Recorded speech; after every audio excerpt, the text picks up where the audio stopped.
We have recessed the deposition. The subpoena remains in effect. There are questions that we asked that kind of were not answered, and we're going to resolve those issues to get the answers to our questions. And stay tuned.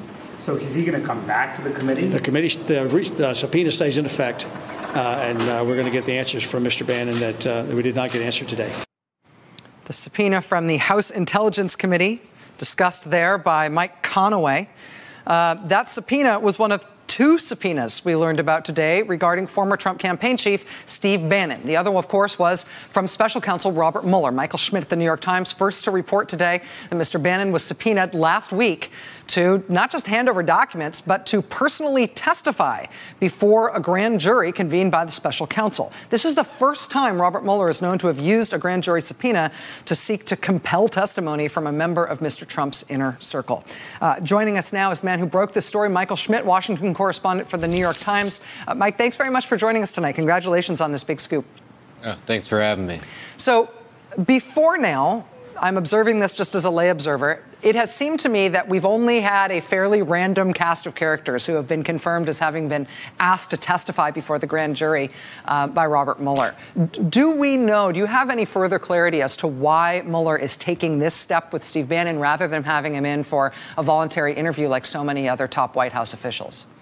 No, we don't. And that's sort of the curious thing. In the last few months of last year, a bunch of current and former White House officials came in and met with Mueller. They did so in the informal setting of his offices, where they met with his prosecutors and his investigators. Bannon was never among those people who reported to have met with Mueller, and we all sort of wondered, why was it? Had Bannon got in? Had we just not heard about it? And then we learn about this subpoena today, and we say, wow, this is funny. He's treating Bannon differently than he's treating everyone else. Now, the thing that's changed since the end of last year is the book and the president's attacks on Bannon. The president has really gone after him. He's threatened to sue him.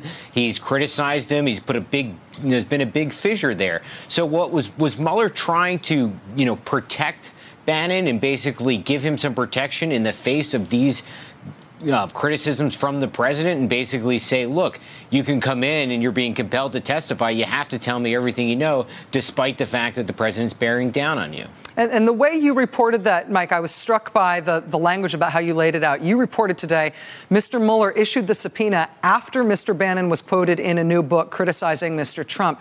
Do you have any indication that the subpoena, other than the potentially coincidental timing, that the subpoena was actually sparked by the book? We don't know. We don't know. And at the end of the day, we don't know a lot about why Mueller did this. Sometimes grand jury subpoenas can be used as ways of just sort of forcing witnesses to agree to an interview. Was that the case here? We're not sure. But there are things that have changed. In the book, the book has some very explosive things in it that come from Bannon. Bannon says he believes that Mueller's investigation will ultimately end in money laundering. If you're Mueller and you're doing your investigation, you'd want to know why Steve Bannon believes that. Why does he think that's going to happen? And we don't know the depth and breadth of everything that Mueller's going to ask him, but it's the stuff about the Russian collusion and the stuff that's gone on in the White House. Mike, do you know if there's any relationship between the subpoena that you reported today from Robert Mueller for Mr. Bannon and the subpoena that was issued to Mr. Bannon today inside the closed-door meeting room of the House Intelligence Committee? Do we know if there's any legal or strategic interaction going on between these two different investigations? And interesting, which is that advice presumably came from the White House counsel, Don McGahn. Steve Bannon's lawyer is also serving as Don McGahn's lawyer in the Russia investigation, so that feels like an odd conflict. And then there's, of course, the possibility that there's a chance Mr. Bannon's testimony to the House Intelligence Committee might interfere with his testimony or with the integrity of his testimony to the Mueller investigation, now that we know for sure he will be speaking to them, too. So this just got very complicated, and you broke a very big part of it. Michael Schmidt, Washington correspondent for the New York Times, thank you so much for being here to help us understand your reporting tonight. Thanks for having me. All right. Like I said, a lot going on. I should tell you that Fox News has just reported in the last couple of moments that Steve Bannon will be returning to the Intelligence Committee day after tomorrow. They said that they didn't finish with them today. They only recessed. Apparently, recess is over Thursday afternoon. We'll be right back. What he said may not surprise you, but the fact that he said it will. candidate Trump's pledge on the wall was uninformed. We're joined tonight by one of many lawmakers who were actually in the room when Kelly said that. There's also breaking news in the Russia investigation, more new reporting on something Steve Bannon reportedly let slip to the House Intelligence Committee, and what went on inside that hearing room. We begin, though, tonight keeping them honest with immigration and a possible government shutdown. President Trump, if there's a government shutdown, whose fault would it be? What's the dreamers? We're working on it. We're working on it. Well, the president late today on Capitol Hill leaving an award ceremony for retired Senator Bob Dole, saying we're working on it. Earlier today, though, his press secretary seemed to be working on something else, namely who gets the blame if the government shuts down. The president certainly doesn't want to shut down, and if one happens, I think you only have one place to look, and that's to the Democrats, who are holding our military and our national security hostage by trying to push through other policies that have nothing to do with the budget. Well, the policies she's talking about is the one protecting so-called dreamers as part of a budget deal to keep the lights on, which is true. It also is true that Republicans control the House and Senate and may simply try to pass legislation minus any language on DACA or anything else, funding the government for another month or so. In any case, though, Sarah Sanders' attempt to shift blame begins to come unglued when you look at who's on record calling for what she's about to blame Democrats for. And I quote, "Either elect more Republican senators in 2018 or change the rules now to 51%. Our country needs a good shutdown in September to fix mess." That is the president back in May, and here's Sarah Sanders being confronted with that today. He's just said that the president certainly doesn't want a shutdown. Last year he tweeted that a shutdown would be a good thing. So what caused his views to He said it'd be good politics. Good shutdown. Yeah.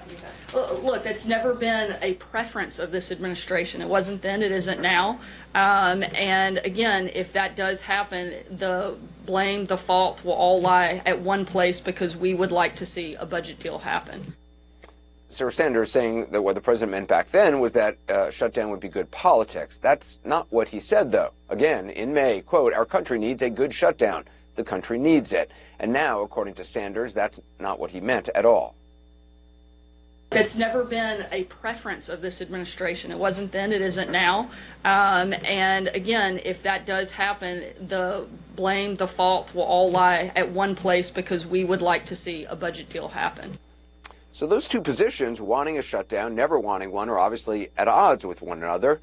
It's not so strange in a way. Today and in recent weeks, we've seen evidence that the president either is not clear or has not made clear what he really wants in the way of a deal on immigration. As you know, just last week, in the space of a minute or two, he told a bipartisan group of lawmakers that he favored the Democratic version of immigration reform. Then he agreed to a harder-line Republican provision. He later hosted the authors of a bipartisan immigration compromise, then somehow allowed a group of hardline lawmakers to show up and talk him out of a compromise. He sent mixed signals as well about the kind of wall he wants, whether it should span the entire border or not, whether Mexico will pay for it or not. And late today, the Senate's top Republican, clearly a frustrated man, called him out on it. I'm looking for something that President Trump supports, and he's not yet indicated what measure he's willing to sign. As soon as we figure out what he is for, then I would be convinced that we were not just spinning our wheels going to this issue on the floor, but actually dealing with a bill that has a chance to become law and therefore solve the problem. As soon as we figure out what he's for, he said, a quote from the Senate Majority Leader. But if you believe Sarah Sanders today, he does know who he wants to blame, which is also pretty rich when you listen to what her boss, the president, said about an immigration deal just last week. I'll take all the heat you want to give me, and I'll take the heat off both the Democrats and the Republicans. My whole life has been heat. I like heat in a certain way, but I will. I mean, you are somewhat more traditional politicians than me. 2.5 years ago, I was never thinking in terms of politics. Now I'm a politician. You people have been doing it, many of you, all your lives. I'll take all the heat you want, but you are not that far away from comprehensive immigration reform. I'll take the heat, he says. Now, according to Sanders, the president and the White House, they are already out of the kitchen. Joining us now is CNN's Phil Mattingly with the latest on the blame game and the rather stunning admission made by Chief of Staff Kelly that candidate Trump was, quote, uninformed about the wall and overpromised to build as a candidate. So what's the reaction there on Capitol Hill about this, Phil? Anderson, I think it's important to consider the context as much as you do the content right now, where this meeting was actually taking place and who it was taking place with. Chief of Staff John Kelly has had not a great relationship with the Congressional Hispanic Caucus, to say the least. This goes back to when he was Secretary of Homeland Security, Kelly. Some heated meetings, some heated discussions. And on the issue itself specifically, the wall, the Congressional Hispanic Caucus has made very clear they find this to be one of the most divisive, if not the most divisive issues that the president has talked about throughout the campaign, throughout the issues that he's focused on. This was a severely problematic issue for the caucus, and John Kelly saying that this was something where the president was simply uninformed when he wanted to talk about a wall that spanned border to border was an admission that the Congressional Hispanic Caucus found obviously very interesting. But it's also something I think it's worth noting, Anderson, that as you pointed out, underscores the reality here on Capitol Hill. What the president wants in any potential DACA resolution, in any potential DACA deal, is up for open debate. Nobody has a great idea. How big does the wall have to be? Is it a wall system? Is it just technology? Is it barriers? Move away from the wall. What he wants on family migration, what he wants on visa lotteries, all of these issues, Anderson, are very up in the air. It's what's complicating everything right now on Capitol Hill. And how much closer is Congress to making a deal? In terms of DACA, they're not close at all. I think just to state plainly, right now there's the Gang of Six bill that's out there, the bipartisan bill that the president has summarily rejected, Republican leadership has summarily rejected. There's a bipartisan proposal in the House, got its first mention on the Senate floor today. That hasn't necessarily picked up a lot of steam, at least with the top leaders. I think a lot of people are wondering if perhaps that could come to the forefront. But the reality here is this. So long as the president doesn't get behind something, Republican leaders aren't going to get behind something. Anderson, if Republican leaders don't get behind something, particularly when they're saying they don't feel like the deadline is there, they don't feel like there's urgency there, there is no question. The pathway forward for a DACA resolution as it currently stands, it's non-existent. Phil Maddow, appreciate the reporting. More now on Chief of Staff Kelly's meeting with members of the Hispanic Caucus and his remarks on the wall. We're joined by caucus member and Democratic Congressman Luis Gutierrez. Thanks for being with us. Congressman, this meeting today with John Kelly, can you just explain exactly what he said about some of the president's positions as a candidate, particularly regarding the wall? Did he actually use the word uninformed? Here's how I remember it, Anderson. He was talking, he said, you know, the president promised the wall 50 feet high from sea to shining sea. That's not going to happen.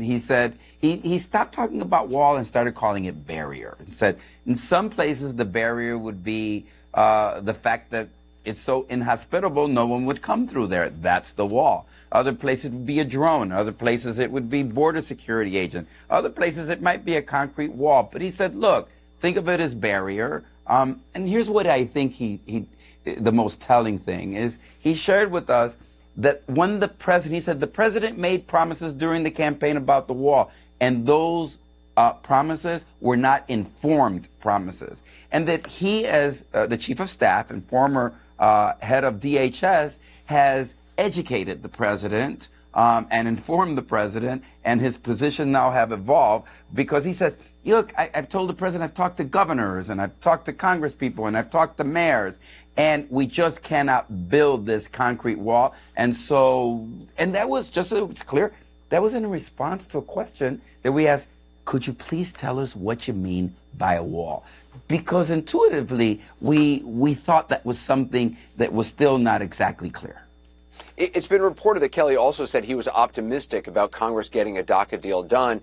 Did he give you any timeline? Did you get us any sense that the White House is open to including a DACA solution in the short-term spending bill? Anderson, here's what I think. I think here's what he did say. He said, the Dreamers can stay. That's done. Permanent residency, citizenship, they're not going anywhere. We're done. And he repeated that 3 times in a very unequivocal terms. But then, just as quickly, he said, we need a wall. We need billions of dollars for a wall. We need you to end what he calls chain migration, which everybody in the room felt very offended by that term. He says we need to end chain migration, which is family-based visas. That's where you unite. That's where, I don't know, I show up and I say, you know what, I'd really like my dad because that'd be a good thing for me to have as an immigrant. And I want my brothers and I want my wife and children so we can build a family. I shared with him that I found it extraordinary that the president would say that since he inherited the business from his dad. And he has the business and his children are going to inherit. The Trump family has made family-based decisions on their business, and that's what immigrants want, right? We come and we bring our parents and we create businesses and opportunities. And I thought for a moment, wow, he said, I believe in merit-based immigration. And I said to myself, does he understand that he's talking to 25 members of Congress, almost all of whom are here because their moms and dads came here, most low-skilled jobs, and now we're members of Congress and our kids are going to college, and I expect Luis Andres, my grandson, to be a neurosurgeon one day. That's the way America is truly built. Is there any way you could vote yes on a short-term spending bill that doesn't have a permanent solution for DACA recipients? No, Anderson, I think look, every day, and I'm happy you asked that question because a lot of times we get into the, how would I say, the making of the bill, and we forgot who we're fighting for. Here's one of the things that Secretary Kelly told us. Chief of Staff Kelly told us. He said, that Graham and Durbin working together, that's not bipartisan. I need you to go and work with Cotton and Perdue and with those people who actually don't believe in immigration. And I thought to myself, well, that's not going to lead to anywhere. That's like saying, Luis, why don't you go and fight for reproductive rights, and why don't you join Republicans who believe that a woman doesn't have a right to abortion, even in the case of rape and incest, and come back with a compromise? Well, you know what you're going to get? Absolutely nothing, and stalemate. And so that's what he's talking about. So I think it speaks to the naivete and how just uninformed Chief of Staff Kelly is. If you really want to reach an agreement between people who believe in immigration and believe the system should be reformed and improved, and those who want to shut down immigration forever in this country, you're never going to reach a solution. So I would hope that Chief of Staff Kelly would see that that was really a genuine proposal, that Durbin and Graham, that's bipartisanship. That's Democrats and Republicans putting the country ahead of party. And I think that is bipartisan, and it's what we need to applaud. Congressman Gutierrez, appreciate your time. Thank you. Thank you. Coming up next, our political team on what White House Chief of Staff Kelly said and what this all means. And later, all the breaking news on Steve Bannon and what he told the House Intelligence Committee. So at a crucial moment for the president, his party, the country, the man who's supposed to have the president's back tells lawmakers that his boss was not informed about his signature campaign issue. Joining us from the left and the right, respectively, Paul Begala and Jack Kingston. Paul, I guess my question is, the president hasn't shifted all that much from his campaign promises. He still wants a wall, albeit maybe a shorter one, or maybe they're not going to call it a wall. So does that mean he still holds uninformed positions in General Kelly's eyes? Apparently in General Kelly's eyes, and he would know best. After all, he was the Secretary of Homeland Security before he became the White House Chief of Staff. It is sort of news from nowhere. I mean, the American people, through the Electoral College and the help of Mr. Putin and Mr. Comey, they selected this man. And he's our first president in American history with no prior experience in government or in the military. And so I think it's understandable in a sense that he doesn't really know. Now, he's been in there a year. He should know now because this was his signature promise. We will build a wall and we will make Mexico pay for it. Well, we're not going to build a wall, and Mexico's not going to pay for it. Whatever happens, the American taxpayers are going to have to pay for it. This is, I think, it's why he's down to 38%. He got 46% when he won the election. He's down to 38 now. So a whole lot of Trump voters who stood with him all through all those travails of the campaign, they've quit on him now. And maybe one of the reasons is they don't like being lied to. Jack, you were at the Capitol today. I know you spoke with the president. We got a picture of that. He apparently told you he liked your defense of him on the network, a network which supposedly he never watches, by the way. But that's neither here nor there. What do you make of this, the Kelly's comments? I mean, there were plenty of other Republicans on the stage during those debates who said, who disagreed with the president on this idea of, his vision of the wall. Well, I think that Paul will recall that there are a lot of presidents who make promises that they can't deliver on, but they get high marks for trying. For example, Barack Obama trying to close down Guantanamo Bay. He actually ended up having a lot of impact on it, but he never closed it, which was his campaign promise. However, he got credit for those who wanted to close it for trying. And I think that one thing that if you talk to base Republicans, the dip in his popularity has nothing to do with the wall not being built. At least that's not the direct issue right now. I think the president is trying. You can tell how difficult it is when you just saw Luis Gutierrez saying that Lindsey Graham and Dick Durbin is bipartisan, but working with Tom Cotton is not. That doesn't make sense, but it shows how difficult and how high the emotions are when we're dealing with immigration. Paul, I mean, to Jack's point, I mean, President Trump would not be the first president to, realize that campaign promises are harder fulfilled than he'd imagine. Absolutely. I think Jack makes a very good point. The late, great Mario Cuomo famously said, we govern in we campaign in poetry, we govern in prose. But this wasn't an ancillary. It's not Barack Obama saying, I'm going to close down Guantanamo, right? This is the central promise of his campaign. And by the way, it's not all that popular. It is with the Trump base. It is, and we love the Trump base. But by the way, you know what's even more popular with the Trump base? Regularizing the status of the Dreamers. Jeffrey Guerin, a Democratic pollster whose quality control standards are as high as anybody I know in the business, just finished a poll. He surveyed 12 Senate battleground states, 10 of which Trump carried. So this is not exactly blue America. And among Trump voters, 68% of Trump voters want to regularize the status of the Dreamers, welcome them into America, and make their status here permanent. That's an easy win for the president. It's something that even his base, which he says he's all about, really, really wants. So, Mr. President, just cut the deal with the Democrats. Let these Americans, who they really are morally Americans, let them stay and live the American dream. But I think, though, Paul, that when you ask that question somewhat in a vacuum, do you want to legalize a small child who came here through no fault of his own many years ago and grew up in America? I'd say, yeah. In fact, I would say it's probably even 95% people want to do something about that. But when you ask people the big question of, we have 1 million legal immigrants to America a year, 15% are skilled-based, 60% are simply because of family. What do you want to do that? What do you want to do about that? When you start talking about visa lottery, 50,000 random people who just happen to win a lottery, who, because of chain migration, account for another 165,000 a year. And then when you start just looking at the job displacement of Americans and driving the wage rate down, the competition for entry-level jobs, I think there's a lot more to the immigration question than that poll would reveal. And I think that's why the president's having these issues with dealing with Congress. It's not I want you to be able to respond just quickly, and then we got to go, Paul. He's having issues because he doesn't know what the hell he's doing, Jack. It's not like he's so in the weeds on. Excuse me, I did not interrupt you. The president could easily help almost 700,000 people who deserve to stay here and that all Americans want to stay here and get a political win, but he can't get out of his own way because he's incompetent at the job. By the way, it's the best thing about Donald Trump is that he's incompetent. Thank God he doesn't have his arms around all the power that he actually could be exercising to pursue his agenda. There goes our highbrow Well, I've got to leave it there. We'll get some breaking news on the unfolding Russia investigation. That's coming up. Is the White House actively working to limit testimony to any and all congressional investigators relating to Russian meddling in the 2016 election? And that seems to clarify what went on yesterday at House Intelligence Committee hearing, where Steve Bannon invoked executive privilege rather than answer questions about President Trump and the Russia investigation. Now, Bannon, by the way, has agreed to be interviewed by Special Counsel Robert Mueller.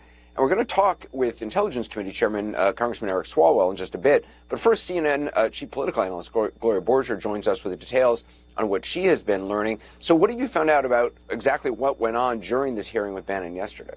Well, can you imagine the committee finally gets Steve Bannon after Michael Wolff's book, for which Bannon was a major source, and called Donald Trump Jr.'s meeting in Trump Tower treasonous. You know, they finally get him behind closed doors, Anderson, and they want to ask him about what happened during the transition and during his time inside the White House. And instead, they are met with, I can't answer this question. I'd like to answer this question. I really can't answer this question. And what they find is that his lawyer, during breaks, is conferring with the White House counsel's office to figure out whether answers to some of these questions would be in violation of potential executive privilege. And so it got pretty heated.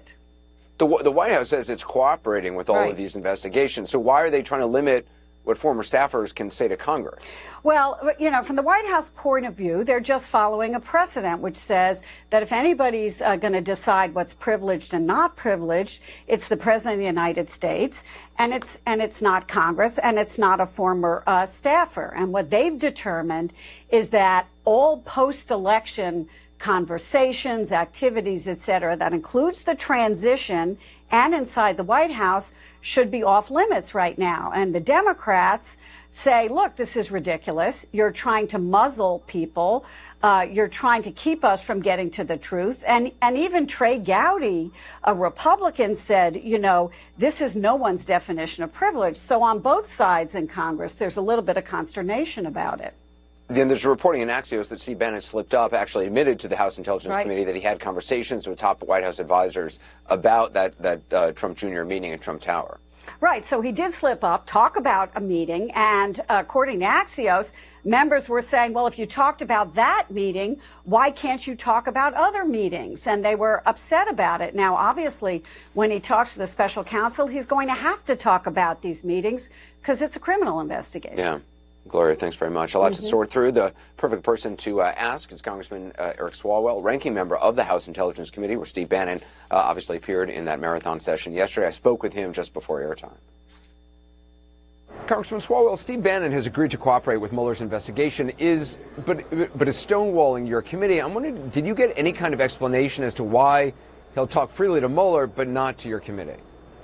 No, Anderson. Actually, it doesn't make a lot of sense, and it also doesn't flow legally that he would be willing to talk to Bob Mueller, but under subpoena to Congress that he would not answer any of our questions. Also, the White House has been quite inconsistent that they are asserting the privilege for not only Steve Bannon's time at the White House, but any time after the campaign during the transition, as well as even when he had left the White House. And so it appears that there's something that they don't want Steve Bannon to tell us.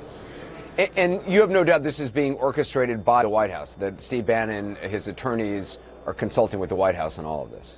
We were told by Steve Bannon's attorneys that they were on the phone as we were meeting in the Intelligence Committee with the White House, and their instructions from the White House was that Mr. Bannon could not talk about anything that happened during the transition while he was at the White House, or even recent conversations he's had with the president. Yeah, and I mean, Sarah Sanders, it should be pointed out, also confirmed that Bannon's lawyer was relaying the committee's questions via phone to the White House, called it, quote, the same process that's typically followed. Is that the same process that's typically followed? Is that normal?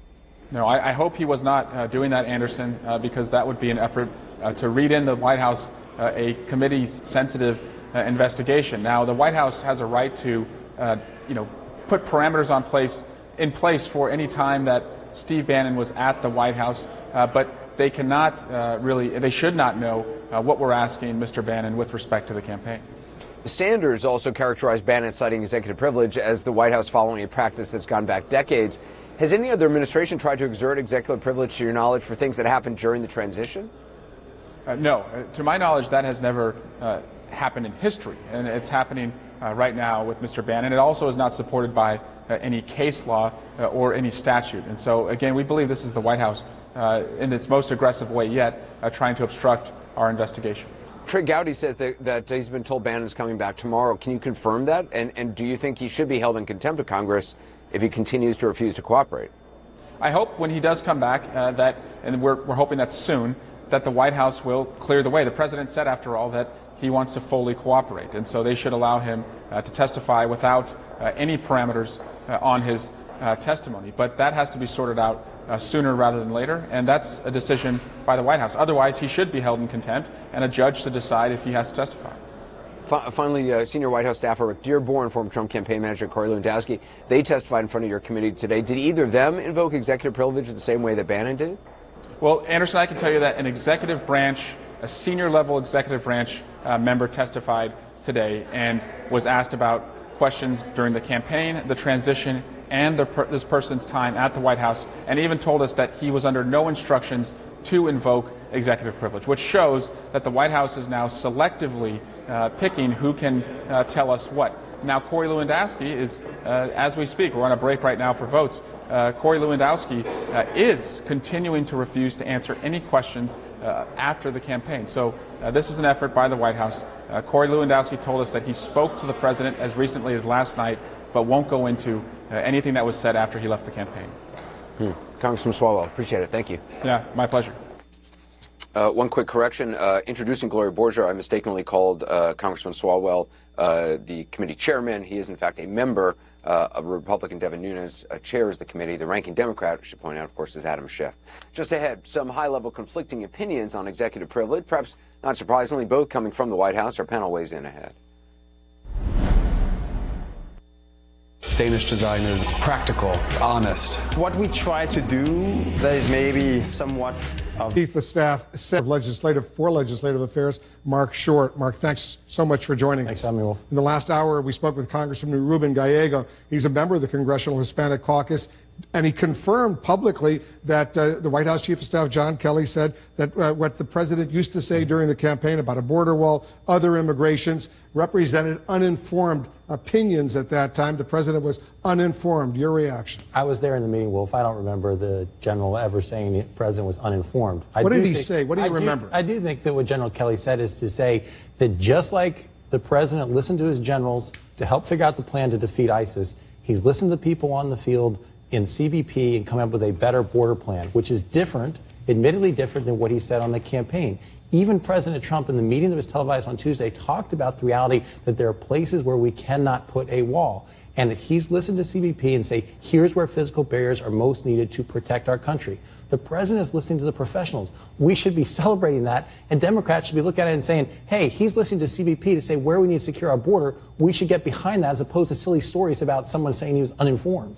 Because John Kelly, the White House Chief of Staff, he was just interviewed on Fox. He said President Trump has, quote, evolved in the way he looks at things and changed his attitude toward the DACA issue and even the wall. That's John Kelly himself saying that. I agree with that. I'm not disagreeing with that, Wolf. What I'm saying is that the president's position, he's listened to CBP officials and devising what a better plan would be to secure the border. He has said that. That's different than saying he was uninformed. Ruben Gallego said flatly he used the word uninformed. Kelly said the president was uninformed. Other members have said exactly the same thing, not only to CNN, but to other news organizations. Wolf, we should be celebrating the fact that CBP has come forth with a plan to secure our border. We should be getting Republicans and Democrats on board as opposed to, once again, having some controversy about a word that was used in the meeting. I don't recall General Kelly saying the president was uninformed. He said this is how our decision has evolved. This is what's needed. We should be getting behind the professionals who are on the line securing our border every day and telling us what they need to secure our border. But it seems that Republican leaders in the Senate and the House, they're still confused precisely where the president stands. Even the Senate Majority Leader Mitch McConnell. Listen to what he said just a little while ago. I'm looking for something that President Trump supports, and he's not yet indicated what measure he's willing to sign. As soon as we figure out what he is for, then I would be convinced that we were not just spinning our wheels going to this issue on the floor. All right, so what needs to be in the bill for the president to sign it? I think we've been crystal clear with all of Congress on that. Well, so why is he confused? That's a good question, Wolf. We've been crystal clear with him and his staff as well. What we've said is we need a physical barrier, we need to end chain migration, we need to end the diversity lottery visa program, and we're willing to address DACA. Those are the concrete things that we need. They're the 4 pillars we've agreed to talk about, and we've put forward our plans in each of those areas. Because Lindsey Graham, the Republican senator who's trying to come up with a compromise that would allow the 700,000 Dreamers to remain here in the United States, he says flatly there's a Tuesday Trump, referring to one meeting last week, as opposed to a Thursday Trump when the president had a very different perspective, rejecting the compromise. Which version is Congress negotiating right now? What the president said on Tuesday, he wants a bill of love. He's open to whatever compromise you come up with. I'll take the heat. You remember the president said all of that, or a very different President Trump in that Thursday meeting. Wolf, there's no difference. What he has said in that meeting on Tuesday was to talk about the whole group at that table, which represented a lot of diverse viewpoints. Senator Graham has been a constructive voice in this and has been very helpful, but the plan he brought forward was a very narrow plan worked through just a few members in his own group, working group. We said we want to have a plan that others could agree to as well. That's the difference. It's not a Tuesday versus Thursday. It's Senator Graham and Senator Durbin trying to bring to the president a plan that has not been signed off on by others. When we left the meeting on Tuesday, the 4 leaders, McCarthy, Hoyer, Durbin, and Cornyn, agreed they would be the ones organizing the meetings moving forward. We met with them today. We're making progress. But the Durbin... Making progress that part of the spending bill to keep the government operating would also include Dreamers? I don't see that that's going to happen, Wolf. I think that the reality is that we're going to face another CR, which is disappointing to all of us. A continuing resolution to keep it going until mid-February. That's right. And that's frustrating to us because we put forward our budget back in February. Here we are now, 11 months later, with Congress still not having a spending bill in place. But you flatly rejected the Lindsey Graham-Dick Durbin deal. The compromise. I think that the Lindsey Graham-Dick Durbin deal is still what's being used by the four leaders as a baseline. We think that it's important that they've narrowed the focus of those four pillars we asked for, which is a step in the right direction. But in each of those categories, we felt that Durbin and Graham did not go far enough, and that's what we're trying to improve. Is the government going to shut down? Well, I don't think the government's going to shut down. I think that it's more important that we make sure our troops are continuing to be funded, our national security is funded, government workers are funded. That is the plan. I think that we'll get there this week. In this Reuters interview, the president said the Lindsey Graham Dick Durbin compromise is the opposite of what he campaigned on, and now you're saying maybe that could be the basis for some sort of compromise. I think it's in all four of those areas it needs to be substantially improved. The border security element the president campaigned on is what we're still asking for. CBP presented to Congress last week a $33 billion plan, of which 18 was physical structure. The Durbin-Graham proposal provided 1 year, $1.6 billion of funding, and even in that, it tied our hands in saying no new dollars can go for new technologies. We're constantly testing new prototypes for the wall. So they're basically tying our hands and saying we can't use those funds. funds. The problem you have to keep the government operating. You need a simple majority in the House, 218 votes. I suspect you can probably get that. But in the Senate, you need 60. You have 51 Republicans. You need a bunch of Democrats to support it. Chuck Schumer, the Democratic leader, says there's widespread revulsion among Senate Democrats to voting on a short-term spending bill. Well, 2 points there. One, I think it would be very challenging for Senator Heitkamp or Senator Manchin or Senator Tester or Senator Donnelly to say, I'm not going to fund our troops because I want to make sure we do something for illegal aliens at DACA. Do you think you have 60 votes? I think that's difficult for Democrats in the Senate. But we share the frustration that Congress should be doing its job. And they've not done their job. They've not given us a spending bill, even though we've had a budget that was submitted in February. The fiscal year ends in September. Here we are in January without a funding bill. And there's a Republican majority in the House and a Republican majority in the Senate. But we also need 10 votes in the Senate. In the Senate so far, Democrats have been unwilling to allow a motion to move forward on those appropriations bills. Yeah. All right. We'll see what happens. Lindsey Graham, by the way, says he's not going to vote for this continuing resolution. You got a lot of work to do over the next 48 hours. We always do. Mark Short, thanks very much for coming in. Thanks for having me. Appreciate it very much. Much more news right after this. Danish design is practical, honest. What we try to do, there is maybe some